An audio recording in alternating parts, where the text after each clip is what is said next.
Selamat pagi Bu Sari. Selamat pagi Bu Heni. Ya, hari ini saya ingin meminta tolong dengan Ibu Sari untuk mengerjakan tugas saya untuk kebutuhan tugas saya sebagai guru penggerak. Hari ini saya ingin berdiskusi sedikit tentang bagaimana nanti Ibu Sari menyelesaikan sebuah kasus.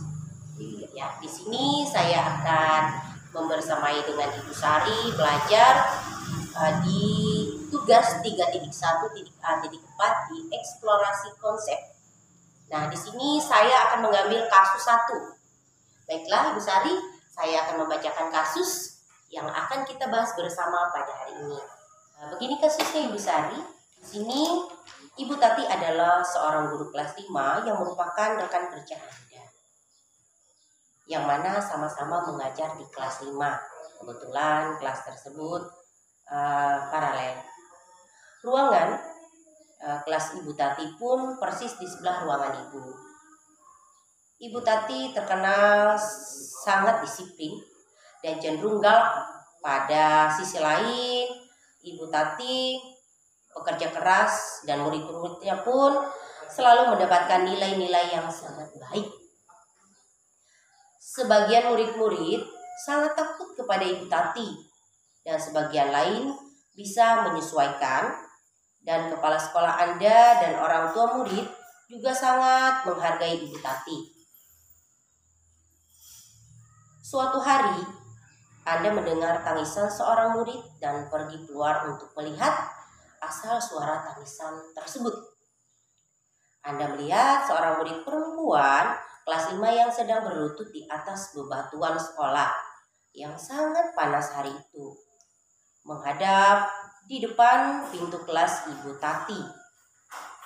Anda melihat Ibu Tati tampak tidak menghiraukan suara tangisan muridnya dan tetap mengajar seperti biasa. Namun Anda bisa melihat bahwa beberapa murid di kelas Ibu Tati mencoba untuk mencari tahu dengan mencuri pandangan keluar kelas, melihat temannya yang sedang menangis dan berlutut di terik matahari. Kira-kira dari kasus tadi, apa yang harus Ibu lakukan ketika melihat seorang anak menangis tadi? Bagaimana, apa yang dapat Ibu Sari lakukan? Langkah-langkah apa saja yang bisa Ibu Sari lakukan untuk mengatasi atau menghadapi masalah tersebut? Iya, terima kasih Ibu Heni. Dari pertanyaan tadi, saya tidak langsung menolong anak tersebut, tetapi saya akan mendatangi Ibu Tati terlebih dahulu dan bertanya dengan bahasa yang santun tentunya.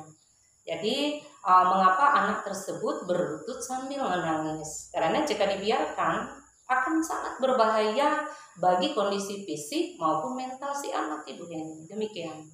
Ya, pertanyaan berikutnya Bu, apakah guru lain dapat menginterupsi di mana saat itu ada guru lain yang memiliki wewenang atas kelas yang dipimpinnya? Kalau dilihat Ibu Heni dari kondisi fisik si anak itu tersebut, maka saya sebagai guru lain bisa langsung menginterupsi.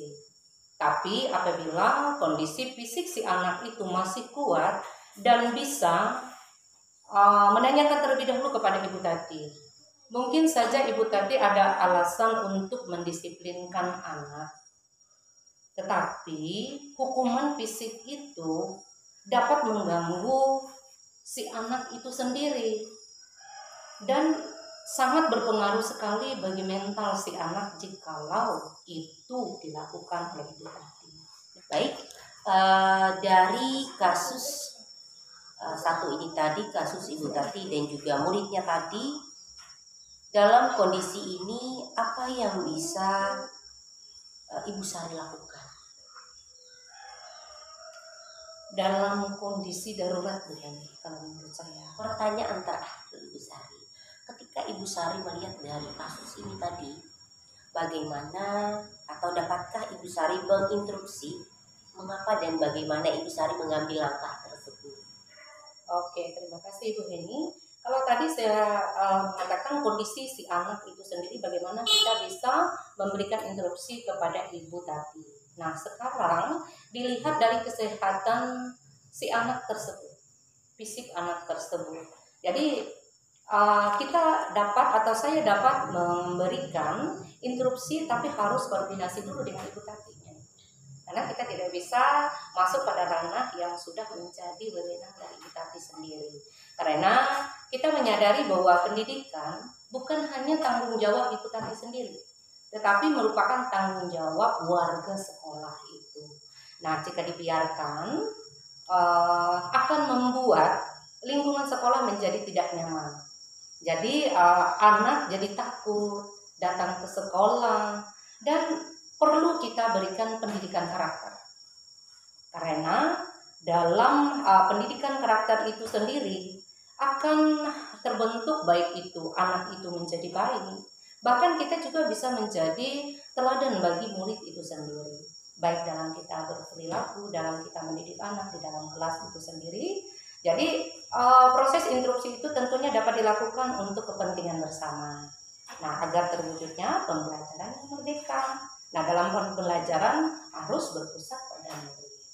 Nah, itu yang bisa saya lakukan Ibu Eni.